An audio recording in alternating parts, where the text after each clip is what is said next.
In this video, I want to talk about how you can change account owner on Stripe.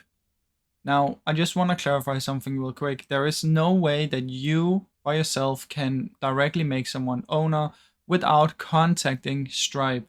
But what you can do is there's a little workaround. So if you head over here to settings, go to team and security.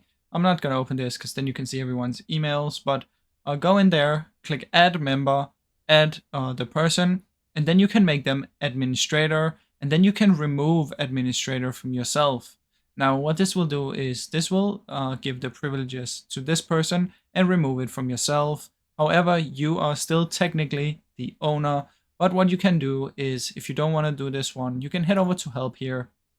This will open up an AI, but just say that you want to talk with an agent and it will take you to the real people. Then what you want to do from here is simply tell them what you want to do. You want to make someone else the owner, and then they might be able to help you from in here.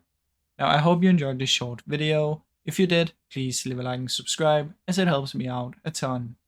Thank you so much for watching.